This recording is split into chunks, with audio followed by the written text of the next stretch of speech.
Akka fuuneshama daawwattoota keenya addunyaa guutuurraa karaa dandeessan hundaan daawwachaa jirtan hundi keessan iyyuu sa'aanamaan qeerreen waatii maatiin naga qabdu isiniin jecha sagantaa keenya odeessaalee walitti deebinee jirra. Sagantaa keenya odeessaalee guyyaa har'aatiin yoon ingidaa Abrahaam Birruu akkasumas Caalu Tafoo kan isin wajjin turtii taasisuun ta'a. Guyyaa har'aatiifis egaa odeessaalee guyyaa har'aatiif jechuudha ijoowwan dubbii kan jenne lama jajjaboo qabannee dhiyaannee jirra turtiin keessan faana ta'u isiniin jecha guyyaa har'aatiif maal qabna Abrahaam? Jalqabarratti waggaa sadaffaan weellisaa yookiin artistiin Oromoo Daadhii Galaan itti wareegame guyyaa kaleessaa ture akka guyyaa har'aati namni kun ka awwaalamee sirna qophii kanarratti yaadannoo daadhiidhaaf ni goona daadhiin maalii yaadatama ka jedhu hojiiwwan isaa keessaa waan waayillan isaarra dubbifnee fi hojiiwwan aartii fi ogbarruu daadhiin itti yaadatamu ilaalchisee qophii bal'aa odeessaalee keenya marsaa jalqabaatiin itti keeyyannaa qophii itti aanu yuunee beeksisa. Kan itti aanu dhimma saamicha lafaati bulchiinsi magaalaa Finfinnee kaleessa wanti inni ibsanii jira. Erga bulchiinsi Abiy Ahmed garaangootti dhufees magaalaa Finfinneetti dhaabbilee amantaa qofaaf lafti hektaara lafti kaarimeetira miliyoona 1.4 ta'u akkas kennameeti kan jiru. Inni kun maal fakkaata waan jedhuun ilaalla gama kan biraatiin adeemsa bifa seera qabeessaan lafa hiruu kanaan alattis weerarri lafaa saamichi lafaa bifa garaagaraatiin yeroo geggeeffamu argina. Rakkooleen kanaan wal qabatanii jiran yoo maal fakkaatu waan jedhus gaggabaabsinee kan ilaallu ta'a. Ajandaan keenya inni bal'aan inni lammataa isa kanadha. Egaa isinis turtiin keessan faana ta'u jecha namoonni gama YouTube akkasumas Facebookidhaan daawwachaa jirtan ergaa gabaabaan erguu hin dagatinaa isiniin jecha egaa akkuma jalqabarra jenne guyyaatti wareegama Daadhii Galaan ittiin yaadannu egaa odeessaalee keenya bal'aatti jechuudha. Sagantaa keenyatti seenuu keenyaan dura mee weedduu isaa tokko isin biraan geenyu walitti deebina. Yaddena mummaa kooti tega tureen obbeekee na nyaatallee nan dhugaa umurii koo lakkaa keessa gahaaf gubeeti. Maaloo sollee na tafeen jedhamee gaafan ofii uumamuu kootti gaddeetin. Hubattee of ilaallaan keessa barru harka kooti. Yaadannaa buudhidee baasee gaaraa gabbuusee yaadan laphee yoo buuse. Yaada kana naaf hiiki. Namni lammii koo taatee Oromummaa bobeekte.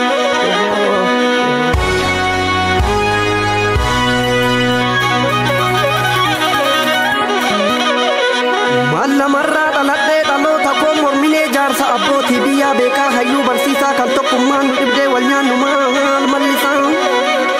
Walii galtee dadhabnee mormii mormaa jedhamnee jaarraa lakkoofna kunoo qomaa gadii hin qabamne. Ekeraan boollaa lolti lafee lafaa dubbatti dhugaan afnaa dhalatti.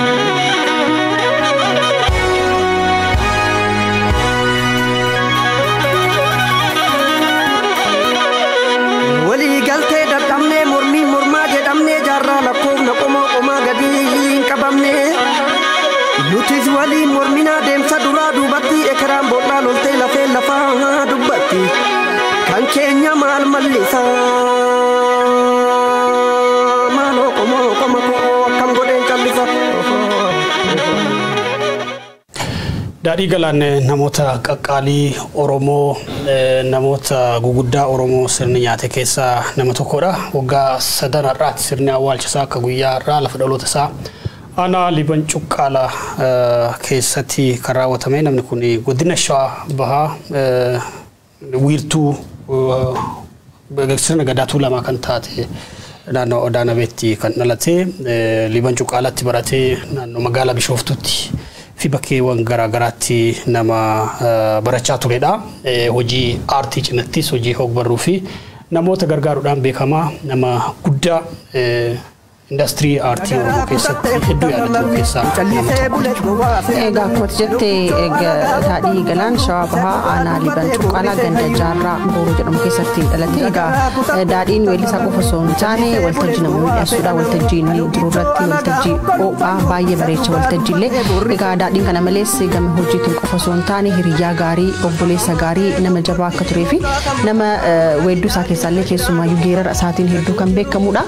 Egaa dargaggeessa jabaa geeraree hin quufne dhagaa aartii Oromoo keessatti kan of biraa dhabne wedduuwwan hedduullee weddisee jira gara albamii lamaallee hawaasa biraan gahee jira albamiin isaa jalqabaa sunis Oromiyaa muummee kan jedhu sirboota 12 kan of keessaa qabudha albamiin isaa lammaffaanis mata dureen isaa warra sooddaa kan jedhu sirboota gara 14 of keessaa akka qabus egaa asiin duraaf gaafii godhee tureen dubbateeti jira kitaabota gara 4tti siqanillee barreessee akka jiru hin dubbatama egaa aartii Oromoo keessatti nama kanan jedhamne nama geerareen quufne dargaggeessa guddaadha kan uummanni Oromoo biraa dhabe waggaa isaa immoo egaa yaadachuun barbaachisaa waan ta'eef guyyaa har'aatti kan kaasne jechuudha.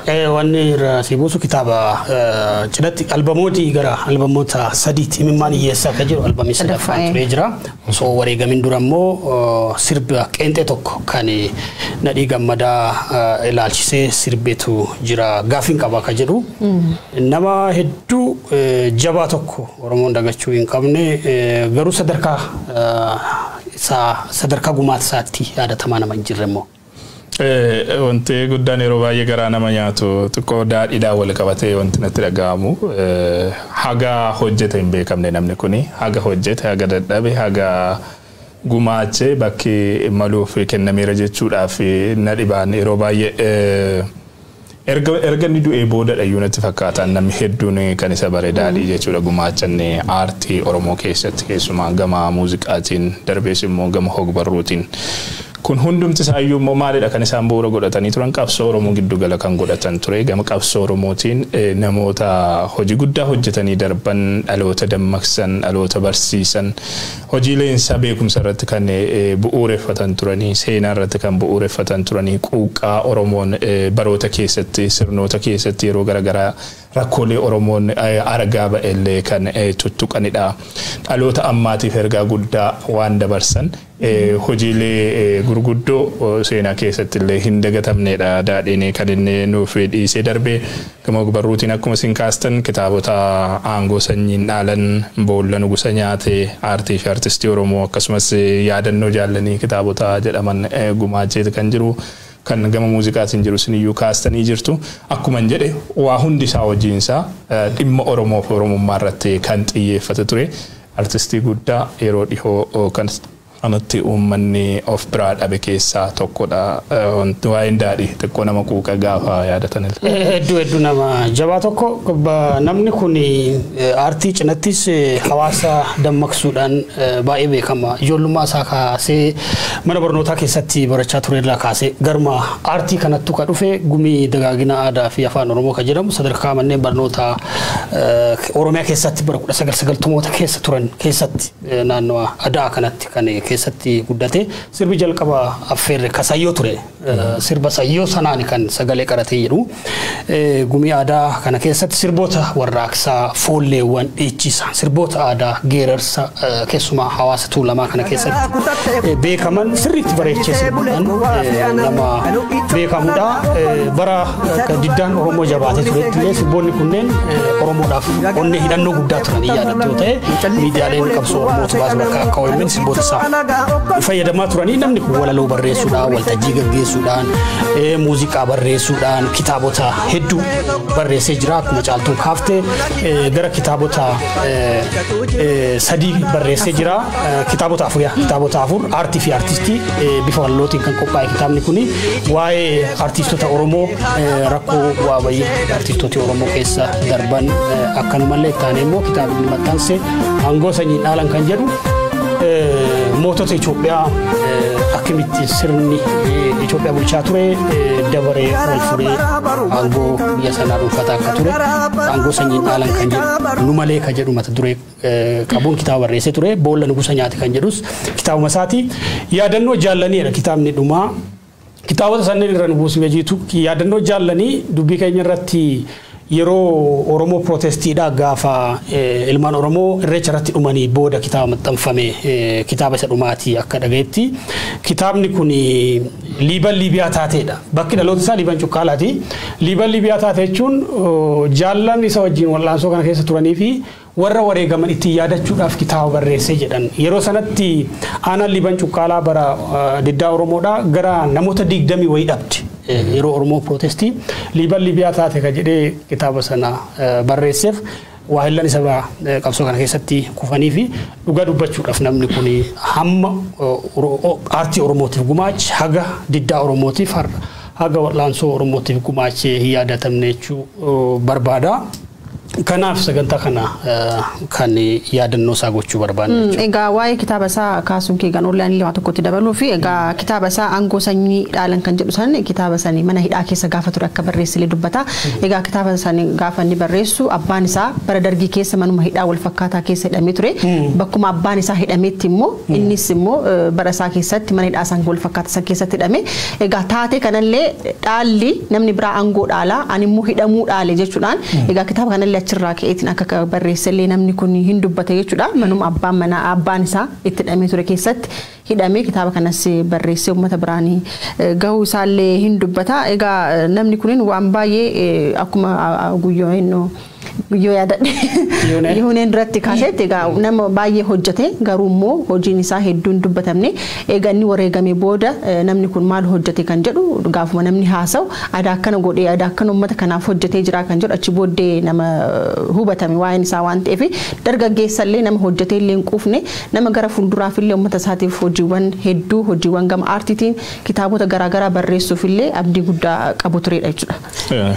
Seenaa ajaa'ibaati keessumaa waa'een abbaa filmaan mana hidhaa tokko keessatti hidhamuu kuni roorroon Oromoo hagam dhalatti akka darbaa dhufellee waan agarsiisu of keessaa waan qabu natti fakkaata. Seenaan kun mana hidhaa sun alam bakkaan jedhanii bakkee amma gamtaan Afrikaa irratti ijaarame kana abbaan isaa achitti hidhamee ture bara dargii bara wayyaaneen dura jechuudha.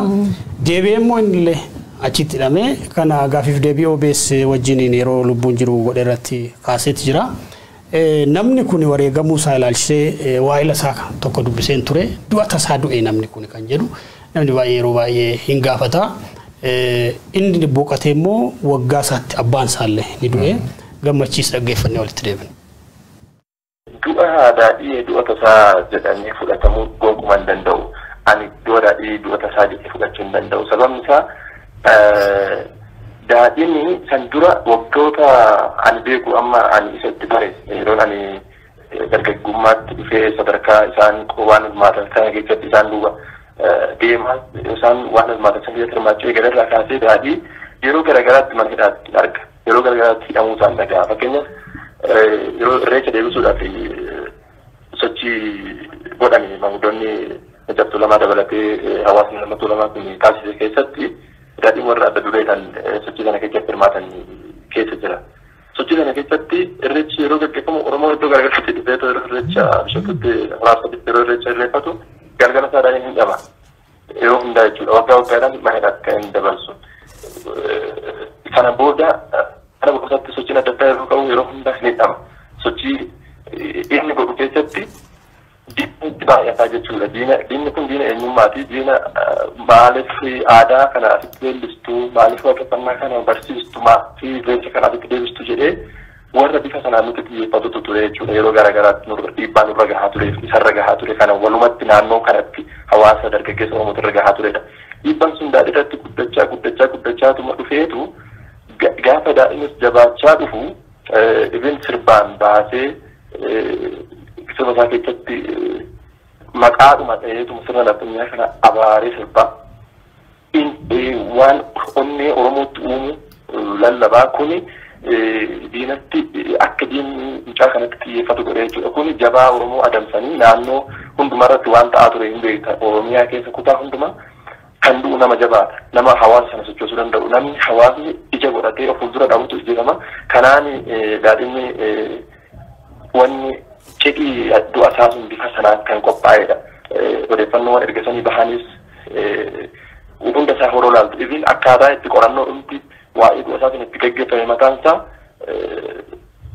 hin amansiisu. Amma salphisaniituma akkuma tasaadha jedhanii akka darbuuf irratti hojjetamaa ture jechuudha. Sababa sana kanan jedhu maaliif lakkii duuni mucaa kanaa tasaa miti seeraan haa qoratamuu namni achi keessatti hirmaate hunduu seeratti haa dhiyaatu jedhamee yeroo sanatti hiriira adda addaa godhamaa ture naannoo liban cuqqaalaa jechuudha duratti. Qaamni immoo mootummaa gaafii akkasiin kaasinaa jedhee hanga yeroo sana yaadattoote abbaan isaa osoo wareegamin dura uleedhaan rukutamee mataan isaa falatamee ture jechuudha. dheengaddaa ilma isaatis mucaa koo akkaataa isaa kana seeraan hordofaati namni mucaa koo seeratti lafa dhiyaatu jedhee gaaffii qeerroon gaafatu ciraatti waan argameef abbaan isaa rukutamee ture jechuudha, obboleessi isaa rukutamee ture jechuudha. Kuni maalitti argisiisa? Hojiin siyaasaa wayii akka keessa jirutti agarsiisa jechuudha. Na duuti daadhii itti yaadamee herreegamee baajanni itti ramadamee kan raawwatame malee du'a tasaa jennee fudhachuu kan dandeenyu miti. Ani haadhas du'a tasaatiin jedhu duris du'a tasaa jechaatti hin turre du'a tasaa garuu akkamitti ajjeefamee eenyutu waan kana keessaa qabaa? Yaa nama keenya baay'ee sirnatu nyaate, sirnumatu nyaate, sirna innis akkasuma jedhee sirba waan ta'eef sirna alagaatitu nama keenya hundaa nyaachaa hanga har'aatis nyaachaa jira. Gaaris kan nyaate sirnuma alagaati. Kanuma ilaalchisee waa'ee wareegama isaa sirna awwaalcha isaa irratti kan artiist Sayyoo yookiin Tsaggaayee Dandanaa dubbatee daawwanneetti walitti deebina. Ajjechaan kun daadhii galaan irratti miti kan raawwate uummata Oromoo irratti raawwate maaliif artistii jechuun kan uummataati. Beektota hunda caala namni artistii hawwatee kan laaluuf kan uummataa waan ta'eef mootummaanii fi qaamni seeraa akkaataa inni ittiin qophaa'ee hoteela kana heebba baadiyyaa keessatti birrii 80 baadiyyaa keessatti kanfalanii waaman baadiyyaa keessatti dhiisa magaalaa keessatti 80 kanfalamuu fi ta'e jedhameetu iyyuu maallaqni itti qophaa'amee waamamee fi godhame kun iyyuu waan nama shakkisiisudha. Kanaafuu qaamni seeraa nutis karaa waldaa qabna, waldaa artistootaa qabna, abukaatoo keenyaan qabna, duukaa buuna mootummaan naannoo Oromiyaa fi poolisiin Oromiyaa sirnaan waan kana qoratee dhimma kanarra qabee calqaba abbaa qophii kana qopheessee baadiyyaa sanatti waame sana nu gaafatuudha qaba jenna. Du'a mucaa kanaa kan dhufne ofii keenya abbaane malee daadhii fi miti. Borus Hacaaluu ajjeesu, borus Ittiiqaa ajjeesu, borus ijoollee keenya ijoollee kana nu jala ajjeesu.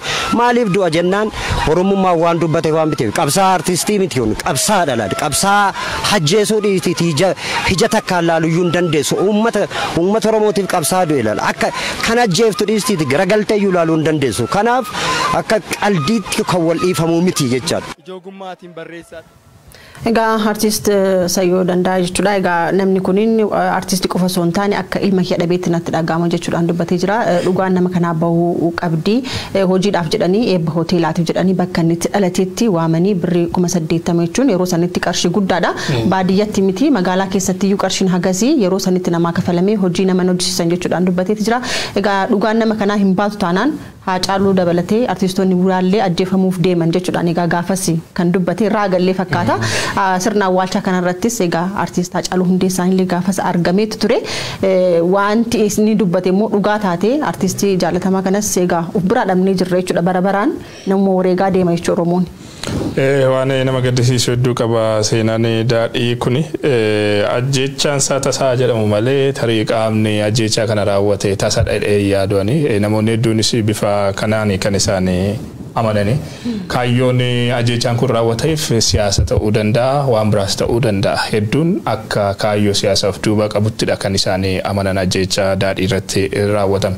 haa ta'uti siyaasaaf isa jennu waan biraafis haa jennu ajjechaan daadhii irratti raawwatame isa ajjeeseef tasa mitiitti yaadeetti qophaa'ee bakkumti inni rukutame illee kan maatiin himan namoonni wajjiniin turan kan isaan himanii ajjecha tasaa akka hin taanedha kan inni sitti mul'isu.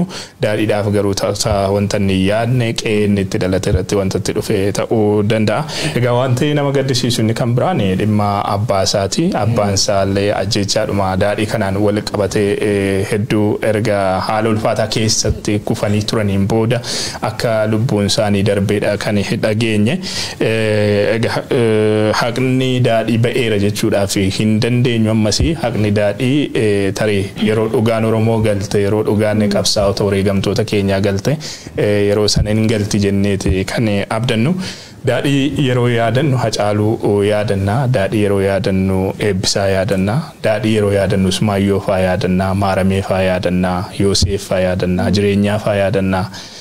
Isaan kun hundumtiyyuu kaayyoo Oromoo fi Oromummaadhaaf jecha aartiidhaan osoo qabsaa'anii bifa garaagaraatiin osoo qabsoo geggeessanii warra qabsoo kana keessatti nyaataman waan ta'eef kabajatu malaa fi yeroo hundumaayyuu uummata Oromoo biratti yaadatamuu bakka argachuu maatiin isaanii iyyaafatamuu jajjabeeffamuu qabu jedheetanii kana yaadu. Dhugaadha maatiin isaanii maal keessa jiru ka jedhu abbaan isaa hoggasaatti ka wareegame rifaatu isaa haqa nama kanaa barbaaduuf jecha baay'ee faajee guddaa godhan maatiin akkasumas waahillansaa maatiin isaa maal keessatti jira kan jedhu hiriyaasaa akka ta'e gammachiisi dubbiseen ture. Ilma tokko qaba daadhiin ilmi isaa lubbuudhaan ni jira mana barnootaa keessa jira garuu haala rakkisaa keessa akka jiran ammallee odeeffannoo waa'illansaa irraa dhagaa jiru mul'isa yaada kana daawwanneetti walitti deemna waa'ee maatii. Ilma tokko qaba Taliila kan jedhamu Taliila Daadhii Galaan kan jedhamu ilma tokko qaba. Sana dura egaa yeroo inni wareegame sana abbaan isaa rifaatu sanaan dhukkubsachaa akka ture sana booda waggaatti abbaan sochimaan akka wareegame yaadanna. Hammatti baadinsaa kan jiran akkuma egaa hawaasa Oromoo tokkotti rakkinumaa fi gadadoo ilma dhabuun nama gootu sana keessummeessaa jiraachaa jiru. Innis bifuma sanaan akka jiruu fi ilmi barataadha. Sanarratti namni muraasni akka gargaaramuu qabu online kanarratti kampeenii godhaa turanii argaa turre garuu wanti isa daa'ima sana jiraachisuu danda'u nama sana barsiisuu danda'u godhamee fi jira hojjenne gama sanaan daadhiin dhugaa dubbachuuf baay'ee dagatamee jechuudha. Baay'ee nama namni hamma hojjete hin yaadatamanii fi hin kaarfamiin hin yaadatamin kan akka daadhii hin jiru ani amman beekutti waan akkaataan itti du'e si gubaa akkaataan inni itti waa'ee maatii isaa sana booda isin abbaa isaa sun akkaataan itti dhukkubsachaa ture gargaarsa dhabee maal jedhee achumaan wareegama sanaaf itti kaffalan sun wanni nama jedha. Ammatti wanni adda ta'e wanni maatii isaatiif godhame yookaan namumti itti qatillee jajjabeessee illee namni baay'een bakka inni jiru hin beeku bakka wanni jedhu hin beeku waan ta'eef sun xiyyeeffannaan arganne carraa kanaan Oromoon egaa namni gaafa dhalatti du'aa garuu duuti immoo akka qabdii namoonni sabaaf hojjetan namni aanaarra jireenya kiyyarraa jireenya maatii kiyyaarraa jireenya saba kiyyaa gaafii Oromoo hodhee gaafii maatii kiyyaa deebi'a jedhee akkasitti of kennee saba kanaaf wareegama kaffalee.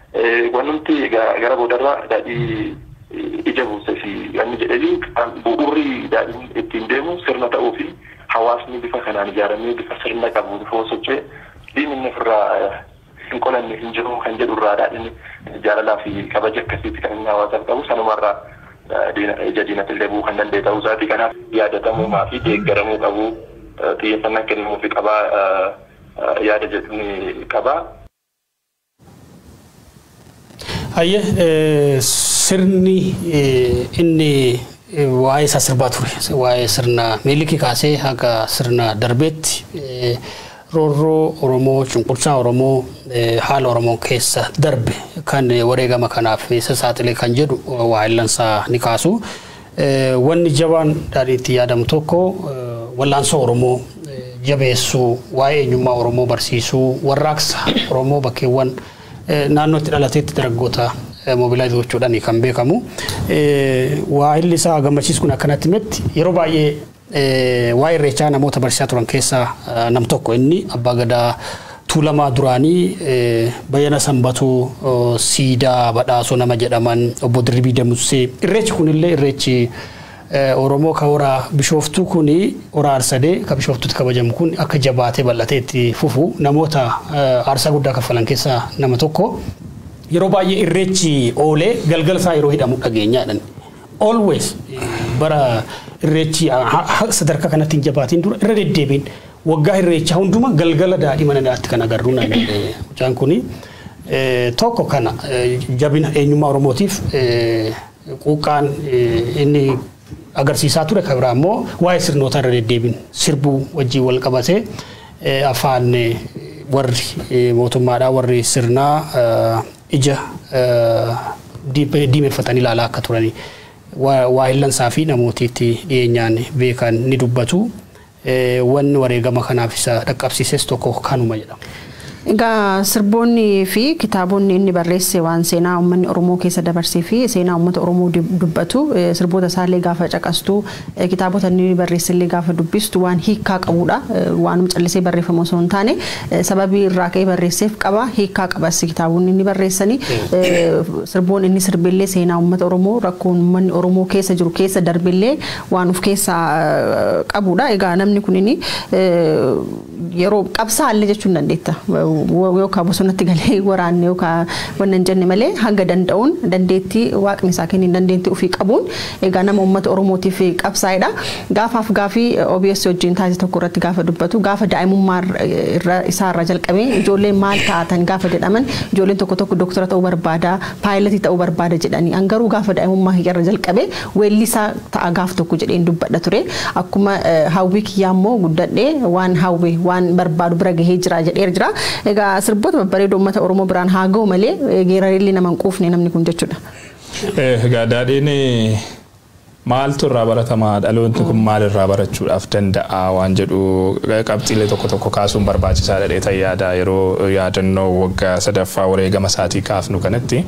Inni tokkoffaan daadhii galaan irraa wanti baratamuu danda'a jedhanii yaadu artistiidhaafis ola deemaa lafaa dhufuufis inni tokkoffaan daadhii irraa baratamuu danda'a jedhanii yaadu beekumsa irratti yoo hundaa'e aartiin hagam bu'a qabeessa ta'uu akka danda'u hagam dhiibbaa uumuu akka danda'u daadhii irraa baratamuu ni danda'a jedhee yaadan sirboonni isaa beekumsa irratti kan hundaa'anidha hubannoo irratti kan hundaa'anidha beekumsaan hubannoodhaan sirboonni yookaan walleen hojiileen aartii kanaan deeggaraman ammoo hammam dhiibbaa uumuu akka isaan danda'an walleewwan daadhiin yeroo lubbuudhaan jirutti hojjetee saba isaatiif uummata isaatiif gumaachee darbarra barachuun ni danda'ama jedhanii yaadaan gama hogbarruutiin illee wanta inni gumaache kaasneeti kan jirru kanarraallee waa hedduu barachuu danda'a dhaloonni jedheetan yaada inni kan biraan jechoomina kaayyooti kaayyoodhaaf jiraachuudhaan guddaan daadhii irraa baratamu daadhiin egaa yeroo jijjiiramni sirnaa dhufetti biyya sana keessatti haalota deemaa turan tokko tokko argaati kan ture jijjiiramni sirnaallee dhufeera jechuudha baannus jijjiiramni aangoo wal jijjiiree jiran biyya sana keessatti bara qabsoo Oromoo bu'uura godhatee jechuudha sanaan booda jijjiiramni wayii wanti mul'ate jira ture yeroo sanatti illee nama kaayyootti cichee kaayyoodhaaf jiraataa turedha daadhiin inuma ajjechaa isaa duuba wanni kun jiraachuu akka danda'ullee namoonni bifa garagaraatiin akka yaadaatti kaasan ni jiru egaa kaayyoodhaaf jiraachuun si kabachiisa tokkoffaa beekumsa irratti hundooftee hojii nati hojjettu hojii dhalootatti ce'uu danda'u dhiibbaa uumuu danda'u ta'a kanadha kan daadhii irraa barannu inni lammataa kaayyootti cichitee kaayyoodhaaf yoo jiraatte maqaan kee boollaa olidha jechuudha yoomiyyuu daadhiin yeroo hundumaayyuu boollaa ol ta'eeti kan inni yaadatamu sababa kanaaf dhaloonni kaayyoof jiraachuullee nama irraa barachuu danda'udha jedheetan yaada an artist daadhii galaan.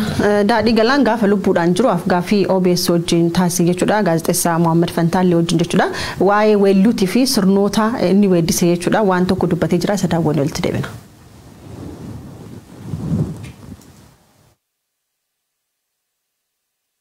Artistoota tumsa artistoota kanarratti artiin yeroo ammaa akkuma beekamu namni guddachaa jira artiin jedha malee du'aa jira artiin guddachaa jiraatu malee artistiin du'aatu jira maaliif rakkoo horiiti horii yoo dhabde moo hojjechuu dandeessu kanaaf kaaseeta tokkotti 30,040 hoo baas deebinee qarshii 40,000 irraan argannu kuni artistiidhaaf du'a artiin guddina haa jedhamu namni yaa jedhee himu malee dhumti isaa garuu karamitti akka deemaa jiru kanaaf tumsi artii kana uummata bal'aa hawaasa guutuudhaan tumsi artistoota akka barbaachisu akkaataa artistiin tokko artii kanallee keessaa ogummaa artii kanan baan yoo baay'ee ta'ee artistiin ogummaa guddaa qaba jedhamu. Yookaan weellisaan ganaa lafaa dhufa jedhamu eessatti baa jedhamee kan eegamu kallattii ogummaa isaa jijjiirrachaa jira maaliif aartii irraa wanti akka hin argamne argachaa jiru waan irraa hojjette tokko irraa immoo waa argachuu qabda waan argatte san deebistee ammas waan san hojjechuu qabda amma kun hin jirretti baasii malee gaaliin hin jirretti artistoonni baay'een kanarratti xiyyeeffadhe sirni kamiyyuu kufuunsaa waan hin hafnedha. Waan kufuun isaa hin hafne kanaan immoo namni xiyyeeffadhee irratti hojjechaa ture dargii qofarraa jechu miti. Duubatti illee achi deebi'ee aga Minilikii aga Hayila Sillaasee aga dargii dhufee maal jedhutti sirbeera.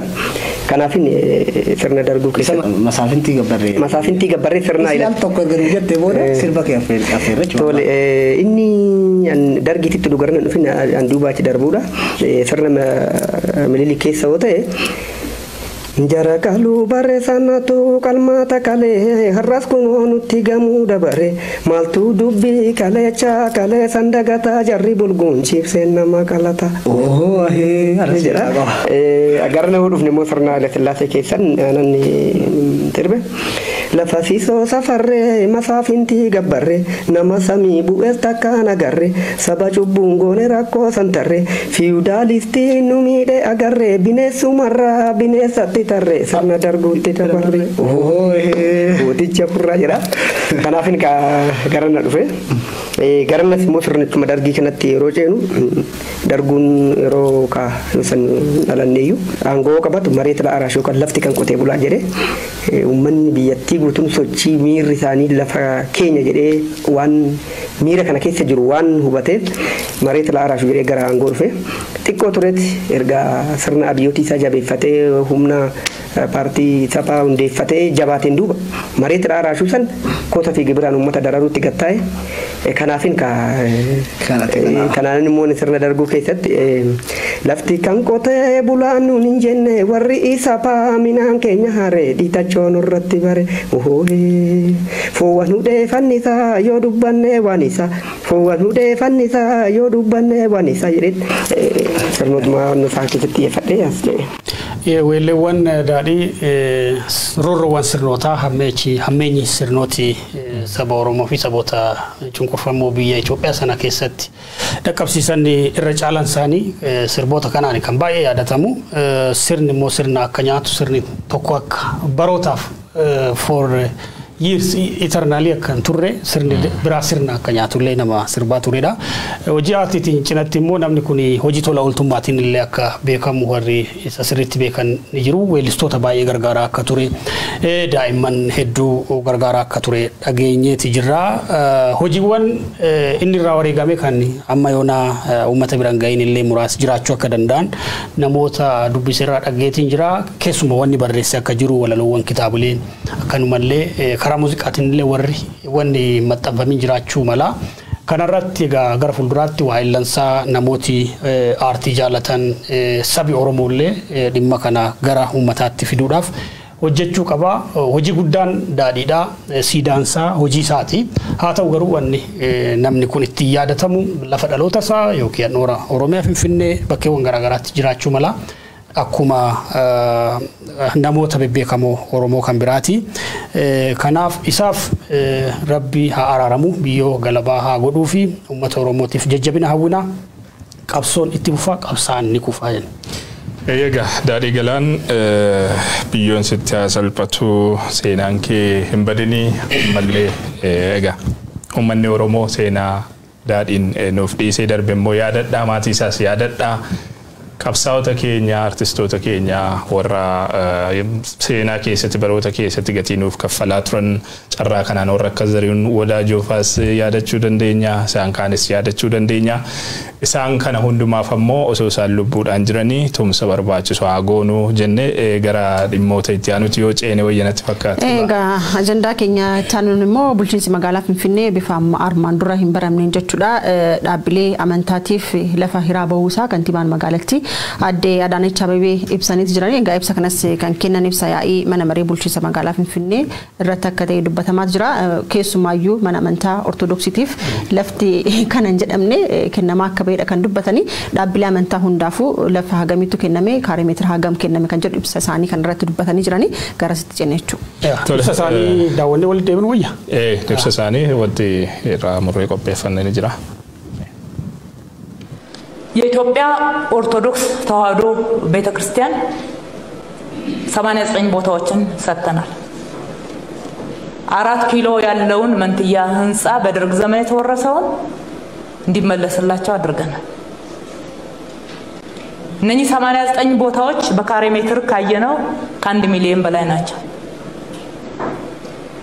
በየትኛውም ዘመን ወደ ኋላ መልሳችሁ አጥንታችሁ ብታመጡ ከዚህ የተሻለ በህጋዊ መንገድ መስተንግዶ የተደረገበትን ጊዜ ማስረጃ ማምጣት የሚቻል አይመስለኝም እኔ ባለኝ መረጃ ልክ ማለት ነው የኢትዮጵያ እስልምና በአጠቃላይ 85 ቦታዎችን አስተናግደናል በካሬ ሜትር ስናየው 260938 ነው አጠቃላይ የወንጌል አማኞችን 47 ቦታዎችን አስተናግደናል በካሬ ሜትር 98290 ነው የሰባተኛ ቀን አድቬንቲስትን 3 ቦታዎችን አስተናግደናል 6812 ካሬ ሜትር ነው የኢትዮጵያ ካቶሊክን 3 ቦታዎችን አስተናግደናል 7700 ያክል ቦታዎች ካሬ ሜትር እነኚህ ናቸው በተቋም ደረጃ ለየብቻ ራሳቸውን ችለው በሀገር ደረጃ እውቅና ተሰጥቷቸው ተመዝግበው ያሉ ቤተ እምነቶች ሌሎች በተናጠል ይመጣሉ በተናጠል እንደዛ እናስተናግድም ብለን አቁመናል Agatari namoota afaan Amaaraa sinjala darbuuf adda addaanichi kan isaanii jedhan bataskaana ortodoksiitiif iddoowwan 89 kenname iddoowwan 89 kanarratti immoo lafti kaare meetira miliyoona 1 ol ta'u bataskaana ortodoksii Itoophiyaatiif kennamee jira jechuudha. Dhaabbata amantaa Islaamaatiif iddoowwan 85 kenname lafa kaare meetira 200 fi 60 fi 938 kan ta'u jechuudha. Waldaalee warra wangeelaatiif iddoowwan 47 kennee jira. bulchiinsi magaalaa Finfinnee lafti akka walii galaatti kennamu ifammoo kaare meetira 98 fi 290 ta'a. Adventistiif iddoowwan 3 kenneeti kan jiru lafa kaare meetira 600 fi 812 jechuudhaani. Gama kan biraatiin kaatolikiifis iddoowwan 3 kennamaniiti kan jirani iddoowwan 3 kanarratti immoo lafti kaare meetira 700 fi 700 ta'u dhaabbilee amantaa kanneenii fi qoodameeti kan jiru jechuudha. Dhaabbanni amantaa magaalaa Finfinnee lafa hin kennineef yoo jiraate tarii waaqeffannaadha. Dhaabbata amantaa waaqeffataa yookaan waaqeffannaa jechuudhaan kan beekamu jechuudha. Dhaabbanni amantaa kun lafa osoo hin gaafatin hafee miti kan lafti hin kennaminiif jiru yeroo garagaraatti bara obbo Kumaa Dammaqsaa bulchiinsa magaalaa Finfinnee kantiibaa ta'anii bulchan irraa eegalee hanga Aadde Adaanechitti yeroo nuti lafa hin gaafanne hin jiru jechuudhaanidha wanti isaanii nuuf kaasanii har'a hogganoota mana amantaa waaqeffannaa keessa namoota haasofsiisaati kanani ture. Hordoftoonni amantaa waaqeffannaa Finfinnee keessatti iddoo waaqeffannaa sin qabanii iddoo awwaalchaa sin qabani. Warri Finfinnee keessa jiraatan gaafa du'an kun gara buraayyuutti ergamanii bataskaanarraa lafti bitamee sanuu kadhaadhaan lafti bitamee achitti kan isaan awwaalamanii yookaan gara bakka biroottidha kan isaan geeffaman. Oromiyaadhuma keessa ta'ellee hordoftoonni amantaa waaqeffannaa bakki isaaniitti iddoo awwaalchaa dhorkamanii yeroo garagaraatti reenfi isaanii oliif gadi roora'u argaati kan turre. Akka fakkeenyaatti kaasuudhaaf godina Shawaa Lixaa aanaa Adaa Bargaa bakka ganda Caancoo jedhamtu keessatti obbo Abdii Saayinsii Sarmuu namni jedhaman du'anii reenfa isaanii bataskaanni nawwaallu jettee deebiftee qe'eetti akka awwaalaman odeeffannoo ni qabna. Gama kan biraatiin namni Shaambal Magarsaa jedhamullee achuma aanaa Adaa Bargaatti du'ee reenfa isaa bataskaanni in awwaallu jettee carraa dhowwattee akka maatiin qe'eetti awwaallachuudhaaf dirqaman argineeti kan jiru. Egaa magaalaa Finfinnee keessatti dhaabbilee amantaatiif akka waliigalaatti dhaabbilee amantaa sila eerreef lafti kaare meetira miliyoona 1,400 siqu bulchiinsa Abiy Ahmed erga aangootti dhufee as hirameeti kan jiru. Amantaa waaqeffannaa garuu hin arganne. Kun gama tokkoon walqixxummaan amantaa biyya sana keessa jiraa'oo gaaffii jedhu waan kaasudha jedheetanii yaada. Namoota waaqeffataa ta'an kaati eerte maleellee namni hayyuu Oromoo beekama reeffisaa biyya alaatii galee nama beekama ida'oo boruu nama jedhanii yaadattuu ta'e godina Shawaa magaalaa Maqiif naannoo sanatti awwaalchaaf ergame ture yeroo tokko namni kunillee akka reeffasaa dararaa turan kaleessa namarraa dhagee ture sirna awwaalchaa sirna gaggeessaa isaa irratti booletti argame tan ture wanni kun mudachuu isaa kaleessa kanan dhagayanii dhimma kana wajjin wal qabatee nama wajjin odoo haasa'u akkaataan itti bulchiinsi magaalaa Finfinnee lafa Oromoodhaa hiraa jiru kuni hedduu rifaasaadha kuni Oromoodhaaf tuffii guddaadha. Oromoon waggoota 5-6 bara diddaan Oromoo ture gatii guddaa kan kaffaleef lafa isaatiif. Lafa kanammoo kan itti badhaadhaa jiru dhaabbilee amantaa jechuudha. Jala muranii dhugaa walitti muun baay'ee barbaachisaadha bakka kanatti. lafti ortodoksiidhaaf kenname kaaree meetira miliyoona tokkodha. Hektaara toofiiddu hektaara 100 ta'a. Hektaara 100 jechuun biyya tokkodha baay'ee. Magaalaa aanaa, magaalaa akka Arsii Nageellee, magaalaa akka magaalota godinaa fi magaalota aanaatti xiqqoo ta'an. Magaalota godinaatti xiqqoo, magaalota aanaa immoo guddaa. Kuni bara bulchiinsa Abiy Ahmad qofa keessa kan magaalaa Finfinnee keessatti kenname bataskaanota jedhamee jechuudha. Kuni weerara lafaa isa hamaadha baay'ee. Weerara lafaa tasumaa mul'atee hin beekne. Bara wayyaanee iyyuu hin taane bataskaannis ta'ee dhaabbileen amantaa sadarkaa kanatti lafti hiramee fi hin beeku. Kuni maal sitti agarsiisa? Bulchiinsi Adaanach Abeebee bulchiinsi bilisiginaa amma magaalaa Finfinnee bulchaa jiru kun hojii ijoonsaa tokko lafa hiraa ture, lafa hiraa turu. Lafa toleedhe lafa hiraa turu. Fakkeenyaaf amma bataskaana tokkoof yoo laaltu warri dhaabbilee amantaa walitti hidhaatee kan bataskaana kanaa hin gaan parsantii xiqqoo dabar miliyoona tokkoo fi 300 dhufa walitti dabaltu. Miliyoona tokko kaaree meetiriidhaan ka charchii ortodoksii 300 immoo kan dhaabbilee amantaa kabiraati walitti hidhaatu jechuudha. Lakkoofsa amantaatiin immoo warra kana walitti hidhaate ka ortodoksii caan. Statistiksii isaa herreega horgutte jechuudha. Maalirraa ka'eeti warri kun lafa sadarkaa kanatti kan weeraru dhuguma tajaajila amantaatiif barbaadameeti lafti kun kan jedhu gaafachuu qaba sabi keenya jechuudha. Lafti tokko charchii tokkoof amma bataskaana ortodoksii tokkoof gara hektaara 11 fi wayitu ga'a. 11.3 dhufa.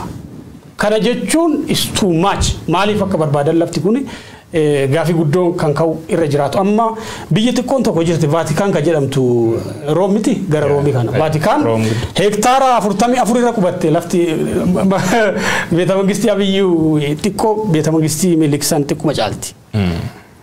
Amma bataskaanni kan fudhatte walitti hidhaatu Vaatikaan 3tti dhufa. Gara Vaatikaan 3 jala dhufa. Biyya fudhatee jechuudha warri kun. Biyya fudhatee maali faayidaan lafaa? Lafti maali Itoophiyaa keessatti kan jedhu gabaabsee kaasuu barbaada. Lafti madda badhaadhinaati Itoophiyaa keessatti. Madda badhaadhinaati. Barootaaf namni Finfinnee keessa jiraatu, magaalota guguddoo keessa jiraatu lafa qonnaan bulaarraa bitee, lafa qonnaan bulaarraa saamee waggaa xiqqoo tursiisee gurgura. Dallaalaarraa jechuudha. Namni sunis immoo waggaa xiqqoo tursiisee gurgura. Inumaa filoosofiin tokko maal jedhaa yoo badhaadhuu barbaadde magaala qarqaraa lafa bitii waggaa 5 booda deebiitii lafa sana laali daawwadhu achi booda immoo gurgureedha. Ittaanee immoo namni biraas akkasuma badhaadhinni biyya Itoophiyaa keessatti maddi isaan lama. Tokko lafa. Bifa kanaan lafa weerartaa, real estate jettaa, dallaa itti ijaartaa achi claim goota. Wanta irratti goota bizinesii waan fakkaatan wanta xiqqoo dallaa ijaarte. Maddi badhaadhinaa tokko lafa. Lammaffaan immoo maddi badhaadhinaa Itoophiyaa keessatti aangoo mootummaati. Mootummaarraa fira yoo qabaatte mootummaarraa aantee yoo qabaatte waa'ee lafarsoo wajjin dhugdu kajimaa wajjin qabaatu kan wajjin ooltu kan walii bilbiltu yoo qabaatte namni kun piroojeektii faa sii kenna. Bizinesii faa sii kenna. Bizinesii mootummaa jechuun qabeenya uummataa. Madda badhaadhinaati lafti. Kun immoo dhaabbileen amantaas kan waan barbaadu. Dhaabbilee amantaa magaalaa Finfinnee keessa jiran olaaltu naannoo isaanii maaltu jira? Dhaabbilee daldalaatu jira. Dhaabbilee daldalaa guguddoo even night clubiin jiru baay'een isaanii kanan beekan.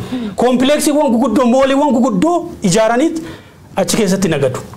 Kun maal jedha warri filoosofiin Baayibilii fi warri barnoota amantaa kun hagaraachiin basamaa inoodha. Jechuun lafti kun akka barsiifata amantaatti jireenyi keenya borii samiirraa jedha. Kun spiritually barnoota dhugaati. Maaliif lafa sadarkaa kanatti weeraruun barbaachise?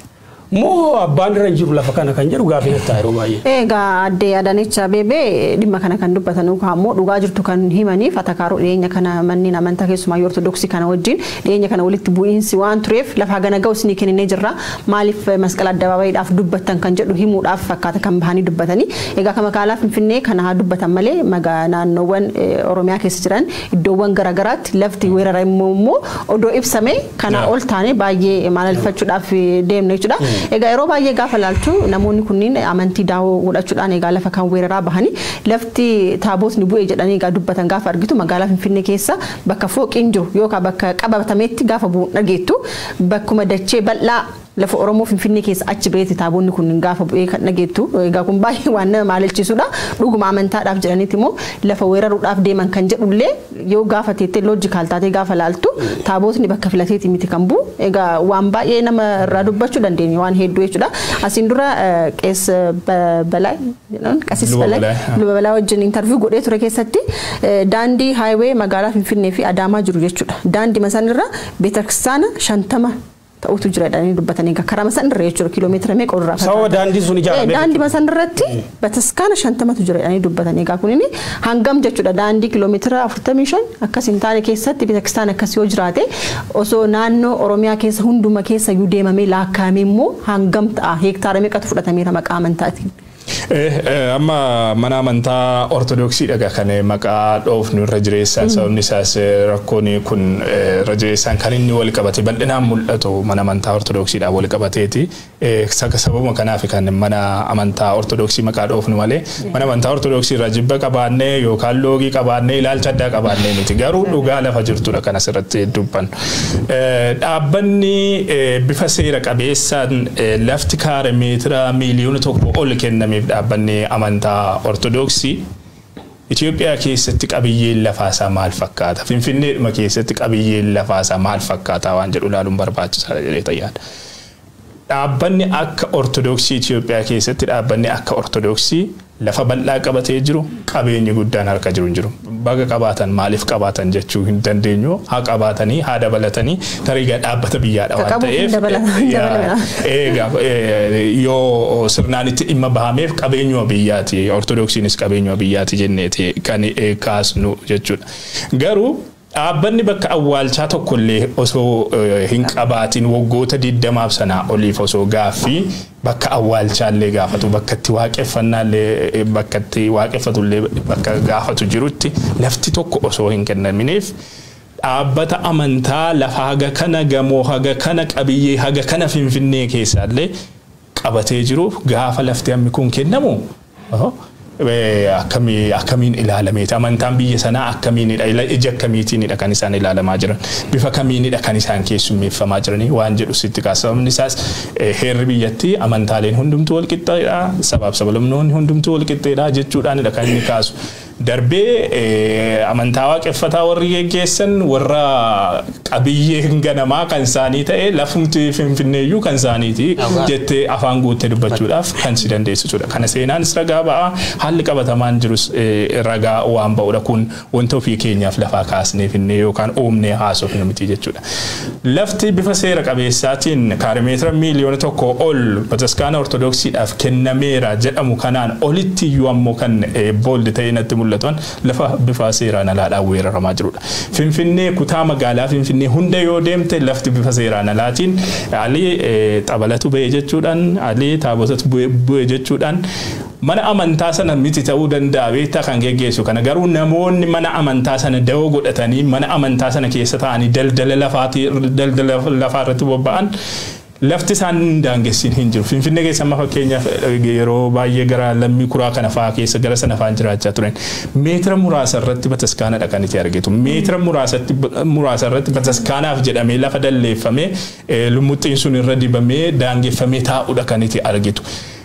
Bataskaanaaf jedhanii lafa hiratanii taabotatu bu'eedhanii lafa hiratanii xabalatu bu'eedhanii lafa hiratanii ittiin daldala lafaadha kan isaan geggeessaa jiran namoonni mana amantaa kana mandheeffatanii jiran jechuudha kun seera miti yeroo amantaaleen biroon bakka awwaalchaallee dhabanii rakkatanitti mana amantaa kanaan dura qabiyyee guddaa harkaa qabduun seenaa keessattis haalota turan fayyadamtee qabiyyee guddaa harkaa qabduun haga kana dabarfamee lafti kennamuun lafa kana seera qabeessa jechuudha waan si dandeessisu miti beekte pilaanii magaalattiidhaan bifa faallessuun iddoowwan hawaasni akka waliigalaatti itti fayyadamu faayiroo isaan daangeessanii mana amantaadhaaf fayyadamanidha kan itti argitu iddoowwan ulfoo uummanni Oromoo aadaa isaa iddoowwan amantaa isaatti gaggeeffatu irratti dalleessanii yeroo isaan bataskaana irratti ijaaranidha kan itti argitu saamichi lafaa kun ammoo bataskaana ortodoksii qofaan kan wal qabatudha jechuus hin dandeenyu amantaaleen biroonis yookaan dhaabbileen amantaa biroos kan gaggeessan jiraachuu ni danda'u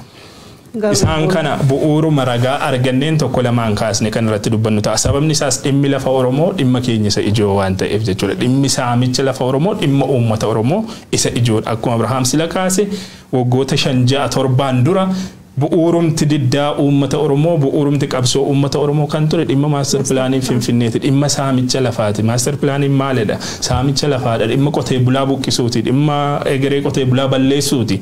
Sababa kanaaf dhimma lafaa callechuu hin dandeenyu jechuudha. Fuulduraaf iyyuu hin hojjennu. Saamicha lafaa yeroo jennu immoo mana amantaa ortodoksiitu kallattiidhaan raawwata qofa jechuu miti. Maqaa mana amantaa kanaatiin mana amantaa kana da'oo godhatanii kan raawwatan hedduu waan jiraniifidha asirratti baasne saaxiluun kan barbaachisu jechuudha. Dubbii keenya irratti waa'ee weerara lafa Oromiyaa ilaalchisee qondaalli adda bilisummaa Oromoo tokko kan amma maneedhaa jiran Koloneel Gammachuu Ayyaanaa waan dubbatan qabu suurisaa gabaabsinee walitti deebina. Mootummaa amma jiru kana seetilarii fi birookeriitu mootummaa jaarrata.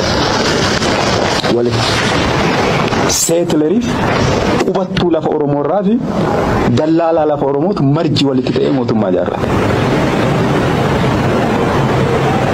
Dooktar Abiy warra kanaan marfamee jira. Inni kana beekamuun beeku isaaf Rabbi qofaatu beeka.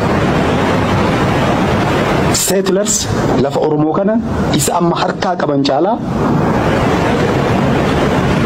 dabalachuu warra barbaadaniif warra immoo waa hundaa gabaa baasan Oppiidiyoon bar haadha isaas gabaa baasa. Haadha manaa isaas gabaa baasa. Ilma isaas intala isaas gabaa baasa. Lafa abbaa isaas gabaa baasa. Lafa abbaa isaas Oppiidiyoo biratti waan hin gurguramne homtuu hin jiru. Amantaan isaas ni gurgurama. Sabummaan ni gurgurama. Waan hin gurgurama. Lafti abbaas ni gurgurama. Warra kanatu marji godhee mootummaa jaarrata. Warri kuni ammaaf yeroof humna qaban isaantu warra kana diidu hidhaa jechuudha. Hidhaan kuni bari nama kuma 9 oltu jira. Oromoon illee kana quba qabaachuu qaba. Abaa'oon mana hidhaa jiru. Kuma 9 ol maqaa abaa'ootiin ka hidhaa jiru. Onarraa gandarraa jalqabee amma federaalaatti. Warra kana diidutu hidhama. Maaf kana ta'a. Lafti bara abbaa qaba. Qeen abbaa qaba. Obboleessi koo maal lafa gurgurata qubattummaa lafa bitti. Seerri mootummaa biyya kanaa lafa gurguruu lafa bituu ni dhowwa. Laftiin gurguramuu lafti kan mootummaaf kan uummataati jedha. Warra kana didutu mana hidhaa seena. Ragaa waggoota dhiyoo asii keessa laalaa tureen Itoophiyaa keessatti dhaabbileen lafa guddaa qaban tokko Bataskaana Ortodoksiiti. Lafa guddaa qabiyyee guguddaa dhaabbileewwan daldalaa hedduu lafa dhuunfatee jiru dhaabbati kuni. Wanni kuni tajaajila amantaatiif oolaa barnoota hafuuraatiif oolaa kan jedhu amma gaafii guddaan kan ka'u malu. Lammeessoon immoo makalaakaa ture. Makalaakaan karaa meeteek dhaabbilee lafa babal'aa qabiyyeewwan guguddoo keessumaa Oromiyaa keessatti maqaa meeteekiin bakkeewwan baay'eetti lafti lafa bosonaa dabalatee lafa baay'ee dhuunfatee ture. Hojii ijoon bilisiginnaan waggoota 4 darbe dalagaa turte keessaa tokko weerara lafaati. Weerara lafaa bal'isuu, lafa gurguruu, lafa chabachabuu, lafa miti waan baay'ee gurguruu danda'u dheeraa Koloneel Gammachuu Ayyaanaa. Kanatti turanii lammeessoon immoo hojiin ijoon isaanii uummata Oromoo ajjeesuu, mana hidhaatti jimlaadhaan guuruu, addababaayitti rashanaa viidiyoo waraabuudha. Hojii ijoon baroota 2-4 darban kana keessa argine kanneen lamaanii deebisuu danda'a.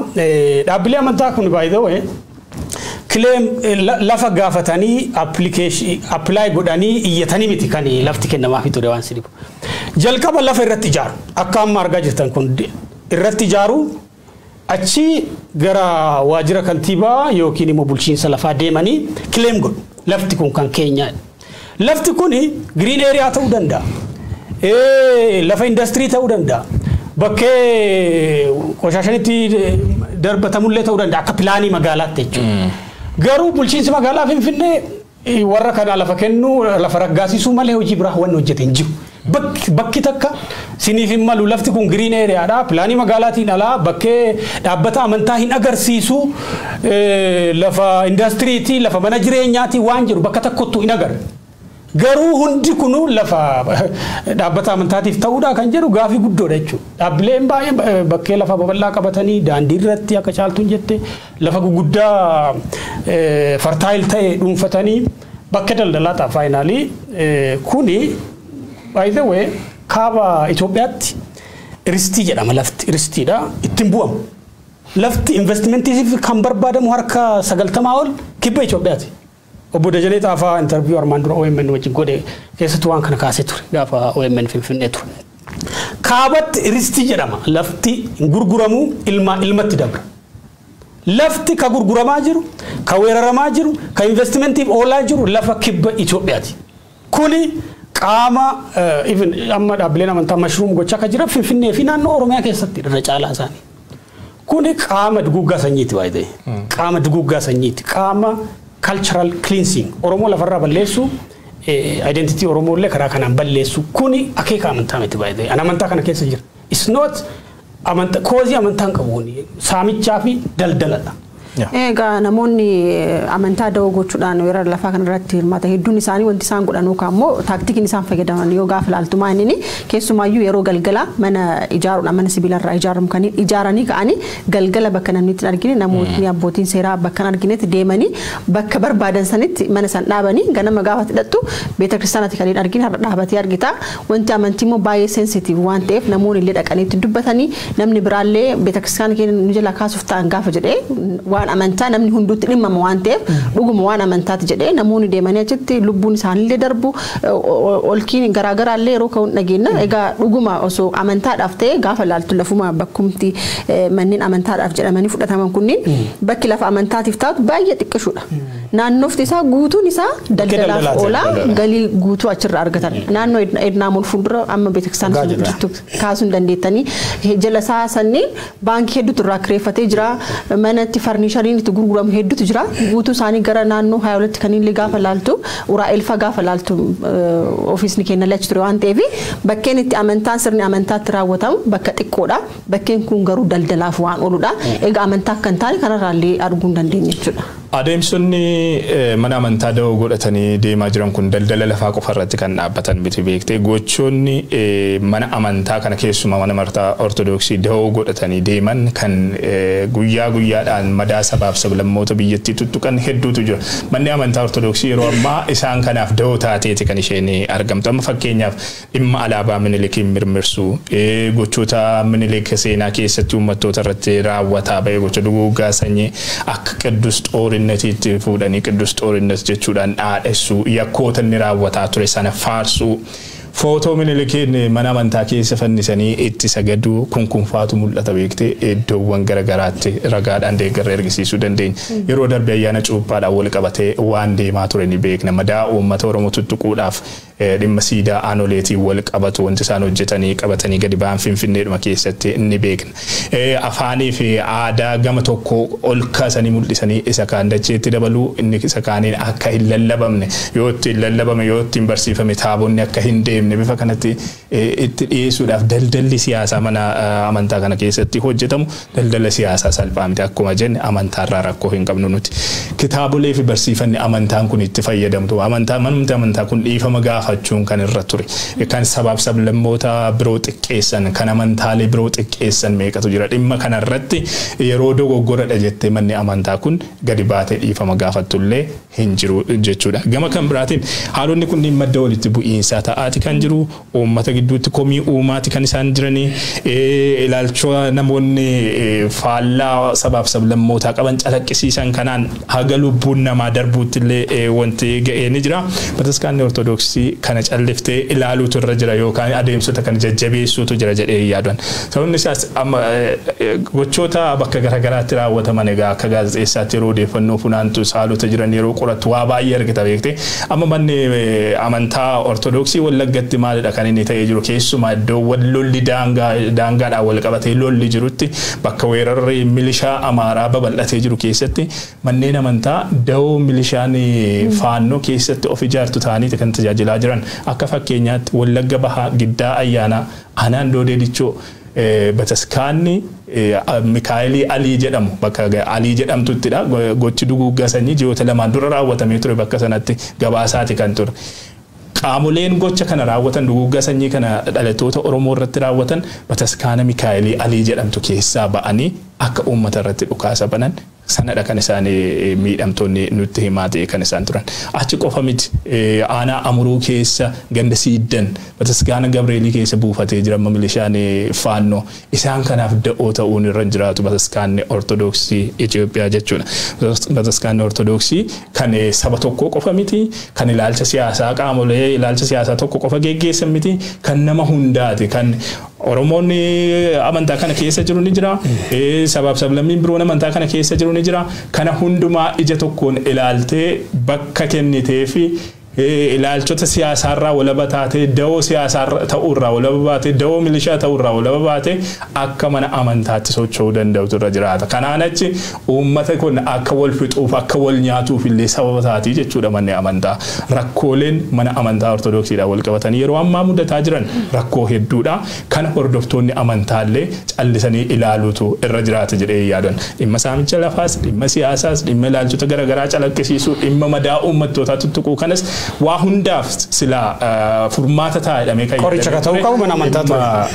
Mana amantaa ture dhimmi mana lubummaa Oromiyaa hundeessuullee kanaan waa wal qabatu ture yeroo ammaa laafatee jira. Mee garasittis yoo ceene gaariidha. Garas ce'uun dura adeemsi lafa dhaabbilee amantaaf kennan kun maal fakkaachuu kan qaba ka jedhu yaada gabaabsee kaasuu barbaada. Fakkeenyaaf amma jalqaba irratti istaandardiin kaa'amee jiran ittiin fakkaatan bulchiinsa magaalaa Finfinnee keessa akka bulchiinsa Itoophiyaattu dhaabbileen amantaa standardii ulaagaa ittiin manneen amantaa bakka lafa awwaalchaa lafa waaqeffannaa itti fudhatan kaa'amee jira kan jedhu critical gaafii ta'uu kan qabu. Tokkoffaa baay'inni hordoftoota amantaa sanaa lafa waaqeffannaa fi lafa tajaajila amantaa bakka awwaalchaa fudhachuuf murteessaa ta'uu qaba. Baay'inni fakkeenyaaf hordoftooti amantaa 100 ta'an 50 qixa lafa amantaa fudhachuun irra hin jiraatu.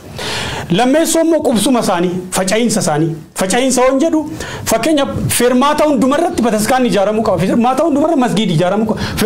Fermaatatti charchiin Protestaantii jiraachuu qaba jedhamuun qabu. Kanaaf istaandardiin kaa'amuu qaba baay'ee. Istaandardiin kaa'amuu qaba. Sadeessoo irratti immoo iyyachuu qabu dhaabbileen lafa dhaqanii karaa seera dharaatii weeraranii kileem gochuu caala lafa kana sababa kanaaf barbaanna. Dhaabbati amantaa keenya hanqina akkasii qaba. Hordoftooti amantaa keenya baay'atanii jiru. Qubsunni hordoftoota amantaa keenya faffaca'ee jira. Kanaaf bu'uura kanaan lafa agasii barbaanna lafa kanaatti nuu kennaa ka jedhu kileemii akkasii dhiyeessuu qabu iyyachuu qabu dhaabbileen amantaa. Sadaffaa irratti wanni kaasuu barbaadu pilaanii magaalaa wajjin wal qabate. Dhaabbileen amantaa amma lafti fudhataa jiran tasuma lafa bakkee dhaabbata amantaatiif pilaanii magaalaa gubbaa hin jirre.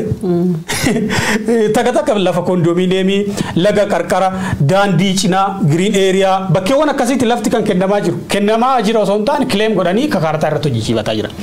Pilaanii magaalaa bu'uura kenniinsa lafa dhaabbilee amantaa ta'utu irra jiraata. Kan jedhu bulchiinsa magaalaa fi dhaabbileen Oromiyaa keessa jiran caasan mootummaa kan sirriitti jala muree beekuu danda'u qaba. Lafa agamiitu isaaniif mala kan jedhullee beekamuu qaba. Gara dhumaarratti immoo kan kaasuu barbaadu hariiroo amantaa fi caasaa mootummaa. Yeroo tokko warri mootummaa dhaabbilee amantaatiif yoo da'oo ta'an argita. Yeroo tokko immoo diinawoo ta'an argita. Hariiroon mootummaa fi dhaabbilee amantaa heera mootummaa gubbaatti kaa'ameeti jira. Mootummaan dhimma amantaa keessa galuu hin qabu. Amantaan dhimma mootummaa keessa galuu hin qabu. Dhiyoo kana Aadde Adaanach Abeebee sinodoosiin waajjira isaaniitti kootu na dubbiseedheen jedhan. Abbaan dhimmaati sinodoosiin by the way. Caasaa mootummaa deemee achitti Aadde Adaanachiin dubbisuutu irra jiraata. Dhimma addabaabaayii masqalaa wajjin kan wal qabatuun jechuudha. Kanaaf hariiroon mootummaa fi dhaabota amantaa gidduu jiru heera mootummaa bu'uura kan godhate ta'uu qaba. Kuni waan barreeffamee lafa jirudha. Kanaaf kun gara fuulduraatti atakaaroo walitti bu'iinsa hamaallee waan dhaluu danda'uuf ija guutanii waan kana qalbii ilaaluun baay'ee murteessaadha. Egaa keessumaayyuu naannoo Oromiyaa keessatti weerara lafaa amantaa dawoo godhachuudhaan naannoo Oromiyaa keessatti deemaa jiru kana dhaabsuudhaaf jechuudha. Egaa mana lubummaa Oromiyaa hundeessuudhaaf hojiiwwan hedduu tattaaffii hedduu gochaati kan turan. Egaa wanti hojiin akkasii sun iddoo hojiirra oola ta'eeti weerara amantii dawoo godhachuudhaan weerara lafaa deemu kana xiqqoolee hir'isuu hin danda'e yaada. Garuu hojiin sun yookaan immoo sochiin suniin baay'ee illee osoo ittiin deemin qancarumatti waan hafe fakkaata. Haaluma fakkaatuun immoo naannoo Tigraayitti illee waan fakkaata dhagaa jirra jechuudha. Mee jirraa dubbii. Dhugaadha dhimmi mana lubummaa Oromiyaa dhimmi weerara lafaa qofa miti. Inni jalqabaan dhimma afaan ofiitiin tajaajilamuudha. Hordofaan amantaa Ortodoksii kan Oromiyaa keessa jiru kan afaan Oromoodhaan afaan hiikkate kan afaan Oromoo dhaga'u kan afaan Oromoo beeku afaan Oromoodhaan tajaajilamuu qaba. Afaan Oromoodhaan waaqeffachuudhaaf mirga qaba jechuudha. Tokko isa kana mirga kana kabachiisu kan giddu gala godhate ture. Inni lammataan adeemsota faallaa Oromoo mana amantaa Ortodoksii kana yookaan Sinodosii Itoophiyaa kana giddu gala godhatanii yeroo garagaraatti uummata irratti fe'aman kan madaa uummatichaas tuttuqan kan qabeenya uummatichaas nyaatan garagaraa kana hambisuu ture kaayyoon isaa inni kan biraa akka koree mana lubummaa Oromiyaa hundeessuudhaaf socho'aa ture irraa hubannutti inni kan biraan saamicha lafaati kaastedha. Saamicha lafaa kanarratti haga tokko daangaa hin godha jedhamee abdatamee ture dhimmi mana lubummaa Oromiyaa hundeessuu jechuudha. Mana lubummaa Oromiyaa hundeessuuf koreen akkuma jalqabarratti kaasne luba balaa fayin hoogganam hundaa'ee sochii jabaadha kan gochaa ture qabsoo jabaadha kan gochaa ture. Inuma qabsoo kanatti gammaduudhaan hordoftoonni amantaa biroollee qaamoleen garagaraa yeroon isaaniitti tumsaa turan inni yaadannaa nullee akka miidiyaatti cina dhaabbannee wanti nuti gochaa turan jira. Sababni isaas rakkoolee sira dhufan kana hambisuuf jechuudha. Rakkoolee yeroo garagaraatti mana amantaa kana dawoo godhatanii gara uummata Oromootti dhufuudhaan gara uummaticha mufachiisuu uummaticha saamsisuutti deeman kana ittisuudhaaf waan fayyaduuf jecha dhimma adeemsa mana lubummaa Oromiyaa kana qaamni hundumtiyyuu deeggaraati ture. Erga hedduu deemee booda deebi'ee laaffatee jira. Lubni balaa'ifaas Sinodosii Itoophiyaatti araaramuu isaaniitu dhagahame. Achumaan erga araaramuu isaanii dhagahame booda deebi'eeti kan laaffate. Dhimmi kun gaaffii hawaasaati beektee lubni balaa'i Sinodosiitti araaramuu dhiisuu isaanii irratti waan rarra'u ta'uun irra hin turre qabsoodha. Qabsoo amma ta'etti gatii kaffaluun hin jiraata. Namoonni hedduu waan kana hin barbaadu Oromiyaa keessa rakkoo kanaan amantaa dhumti kun mataan isheellee yeroo Oromiyaa keessa rakkoorra buutetu jira ture waan ta'eef rakkoon kun akka furamu hundumtiyyuu hin barbaadaa ture. Lubni balaa'ifaa gaafa achitti araaramuun isaanii dhagahamu deebi'ee laaffate. Dheengadda BBCdhaaf ibsa isaan kennan dhagahatan ture. Nama kanan kabajnan jaallanna yeroo hedduu nama rakkoolee jiran furuudhaaf tattaafatan waan ta'eef yoo qeeqnes ija sanaan akka ilaalamuudha kan barbaannu adeemsi gaaffii mana lubummaa Oromiyaa hin dhaabbanne jechuudhaanidha kan isaanii deebisanii kaasaa jirani. Okay erga hin dhaabbanne ta'e maaliif jabaatee itti fufuu dadhabe? Yeroo ammaa gaaffiin duraan hin turre gaaffiin mana lubummaa Tigraay hundeessuu yeroo ejjennoodhaan itti deemamee manni lubummaa Tigraay hundaa'ee inumaa murtoowwan jajjaboo kanneen akka bataskaanota Tigraay keessatti argamanitti tajaajilli isaa ta'u lallabni isaa ta'u tajaajilli amantaa hundumtiyyuu afaan Amaaraarraa gara afaan Tigraayitti akka naanna'uuf sadarkaa murteessuu irra gahanii kan jiran. Guyyaa muraasa keessatti. Guyyaa muraasa keessatti ejjennoo jabaadhaan waan irratti hojjetameef jechuudha. Uummata Oromoo irraa deeggarsa guddaa qabu warra koree mana lubummaa Oromiyaa. Yoo immoo koreen kun socho'uudhaaf baattellee hordoftoonni amantichaa koree kana bakka buufachuu yookaan kan biraa hundeeffatanii ittiin socho'u mirga ofii kabachiifachuudhaaf jechuudha. Dhimmichi dhimma mirga ofii kabachiifachuudha. Dhimmichi dhimma amantaa ofii kabachiifachuudha. Dhimmichi dhimma tokkummaa Oromoo waliin jiru jabeessuudha waan ta'eef jechuudha. Sadarkaa kanatti itti yaadamee irratti hojjechuu danda'uutu irra ture. Haa ta'uti laaffatee mul'ata. Fuulduraaf akka jabaatudha kan barbaadan kan gaafatan hordoftoonni amantichaalle. Adeemsi bataskaan Ortodoksii Tawaahidoo Itoophiyaa keessa turte basically bataskaanni kun jalqaba kaaba Itoophiyaa uummata kaaba Itoophiyaatu amantaa kana simatee gaafa kibba Itoophiyaatti dhufu waa hunduma isaa qabate eenyummaa isaa qabatee dhufe eenyummaa Amaaraa qabatee dhufe eenyummaa kaaba Itoophiyaa qabatee dhufe afaan Gizii fi afaan Amaariffaa qabatee dhufe aadaan uffannaa isaas kaaba Itoophiyaa qabatee dhufe even amma akka itti deemaa jiran kun immoo rakkoo uumaa jira basically amma manni lubummaa Oromiyaa rakkoo kana fura jinneeti waan abdannuuf caalaa kan promote gochaati turre eenyummaa isaatiin namni akka waaqeffatu aadaa isaa qabatee afaan isaatiin akka waaqeffatu sadarkaa hedduu karaa dheeraa deemee jira fakkeenyaaf amma sa'aatii dheeraa kadhannaa guddaa kan uwwisu mana amantaa Ortodoksii Tawaahidoo Itoophiyaa keessatti qidaaseedha. Qidaaseen guutum gara afaan Oromootti hiikamu dhaga'een jira.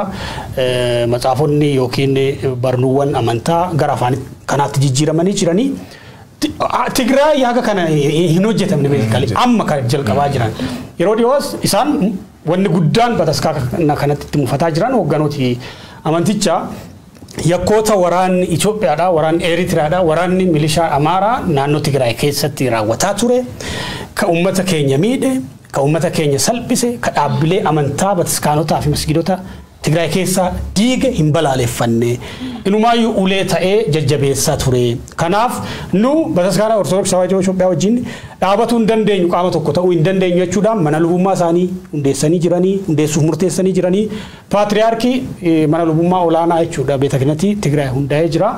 Adeemsi warri Tigraay kun itti jiran adeemsa baay'ee jajjabeessaa waansi dhibu beektaa amma akkaataan amma bataskaana Ortodoksii Tawaahidoo Itoophiyaa kun itti jirtu aadaawino waan central alwaaltaadha beek sirna federaalawaa keessatti naannoleen amma mootummaa ofii qabu dhaabbileen amantaa biraas amma gumiin dhimmoota islaamummaa sadarkaa naannoleetti jira dhaabbileen amantaa kan biroos akkasuma sadarkaa naannoleetti jaarmiyaa qabu centralized kan ta'e dhaabbata amantaa kana qofadha sirna federaalawaa Itoophiyaatiin waa wal faalleessaati jechuudha.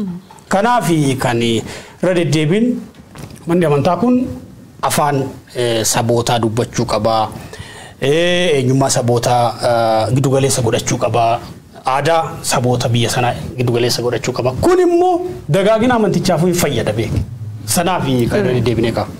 Egaa sagantaa keenya odeessaalee guyyaa irraa osoo kana maangolabne gaarii natti fakkaata. Qabxiileedhuma tokko wayiitti lamaan tokkotti dabaluu fi amma hordoftoonni amantichaa kan keessumaa uummanni Oromoo mana amantaa kanatti waaqessu mana amantaa Ortodoksiitti waaqessu maalidha gochuun kan inni irra jiraatu. Tokkoffaa bataskaanni kun kan saati beektee bataskaanni kun kan saa amma ta'ee jirutti ammoo dhiibbaa barbaachisaa ta'e hundumaa uumuutu irra jiraata. Manni amantaa isaa bataskaanni isaa da'oo siyaasaa ta'uun irra jiraatu. Da'oo siyaasaa taatee bakka qaamni inni tokko siyaasa keessatti bukeessee gadi ba'ee isa tokko ittiin haleelu ta'uu danda'u irra jiraatu. Kana dura dhaabbatee ittisuu kan danda'u hordoftoota amantaa sanaatidha. Hundaa olitti iyyuu jechuudha. Sababni isaas dhimmichi dhimma waliin jireenyaati, dhimma tokkummaa Oromooti, dhimma eenyummaa ofiitis sanarra darbee adeemsonni deemaman jechuudha. Dhimma eenyummaa ofii tikfachuudha. Eenyummaan kee yoo jiraatedha amantaa keessa kan bakka argatu sadarkaa kanatti itti yaaduudhaan mana amantaa ofiillee protect gochuudhaaf da'oo siyaasaa akka isheen hin taane irraa daangessuu irraa ittisachuu eeggachuu danda'utu irra jiraata. Inni lammaffaan wooma ofiitu nu baasa beektee wooma ofiitu nu baasa dhimma mana lubummaa Oromiyaa irratti callisuun irra hin jiraatu jedheetaniin kan yaadu hordoftoonni amantichaa. Sababni isaas dhimmi mana lubummaa Oromiyaa tokkoffaa rakkoo bataskaanumti kun keessa jirtu mataa isaa kan furudha. Lammata rakkoo uummanni Oromoo yeroo garagaraatti argaa jiru kan furudha. Isaan akka qaama uummata Oromoottis akka qaama nama amantaa kanaaf quuqamuuttis dhimma kanarratti xiyyeeffannoodhaan hojjechuu danda'u.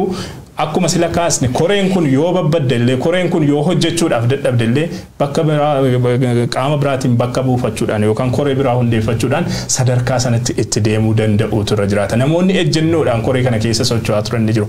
Maaliif gaaffii isa kamtu deebi'eeti kan isaan deebisanii callisan. Qabsoon qabsoodha al tokko qeerransa eegee qabdee yoo gadhiiste deebi'ee si nyaata malee si balleessuudhaaf sitti gadi taa'a malee si biraan deebi'u beektee eegee na qabdee deebiste na gadhiiste si biraan deebi'u si dhabamsiiseeti kan Sibraa deebi'u waan ta'eef namoonni yeroo garagaraatti waan kana keessatti qooda fudhachaa turanis dhimmichi dhimma qabsoodha. Dhimma gaaffii uummataati. Gaaffii uummataa nyaatanii baatanii taa'uun hin danda'amu. Dhiibanii itti deemuudhaan gaaffiin uummataa kun akka deebii argatu rakkoon uummataa kun akka deebii argatuuf irratti hojjechuu danda'u qaba. Ergaa jedhu dabarsuudhaan barbaadanii an xumureera. Egaa yihuun baay'ee galatoomii Abrahaamatis baay'ee galatoomii egaa sagantaan odeessaalee keenya guyyaa har'aa kana fakkaata ture. Egaa namoota boodarra nu daawwachuu jalqabdaniif immoo jalqaba irratti waa'ee daadhii galaan kaasnee turre Abrahaam.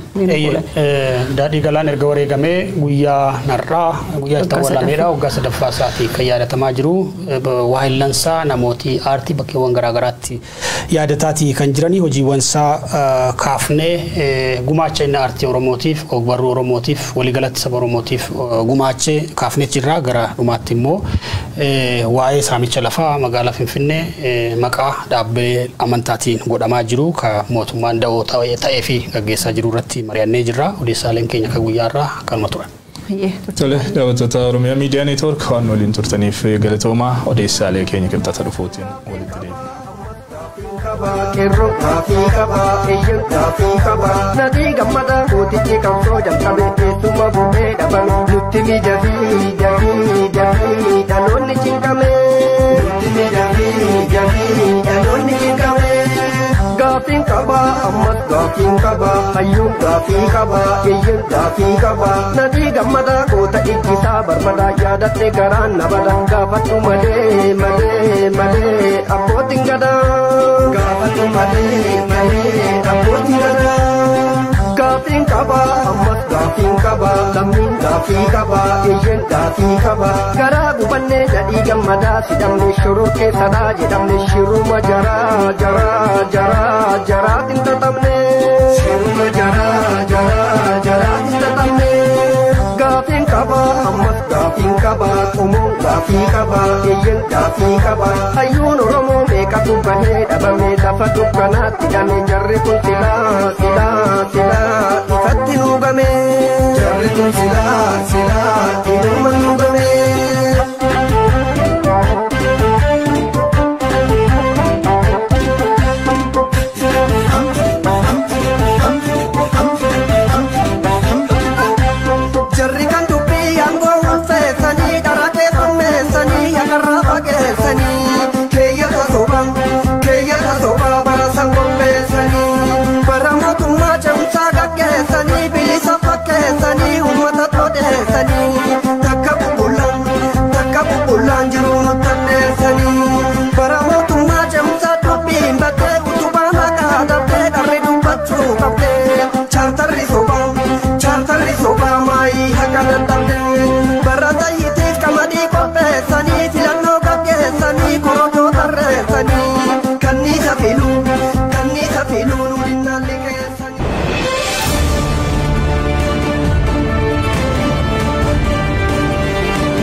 Hawaasa Oromoo magaalaa Vancouver naannoo ishii jiraattan maraaf hawaasni Oromoo Kaanaadaa kutaa bulchiinsa British Columbia magaalaa Vancouver koree qindeessituu deeggarsaa OMN wajjin ta'uun gurraandhala 20 bara 2022 waaree booda sa'a 12 walakkaarraa jalqabuun sagantaa deeggarsa OMN marii hawaasaa qopheessuun isin eegaa jiru. Deeggarsa miidiyaa uummata bal'aa OMN fi marii hawaasaa kana irratti uummanni Oromoo magaalaa Vancouver fi naannoo ishee jiraattan martuu affeeramtanii jirtu jedhu koreen qindeessituu sagantichaa. Keessummoonni sagantaa kana irratti argaman daayireektara olaanaa OMN Muhammad Abdoosh, gulaalaa muummee OMN Dajanee Guutamaa, gaazexeessituu OMN Asiyaa Muhammadiif obbo Abdul Aziz Daatuuti. Teessoon Polish Community Center for 015 Street Vancouver BC V5V4E6 odeeffannoo dabalataatiif lakkoofsa bilbilaa kanneeniin koree qindeessituu sagantichaa qunnamuu dandeessu. OMN tumsuun qabsoo uummata bal'aa tumsuudha.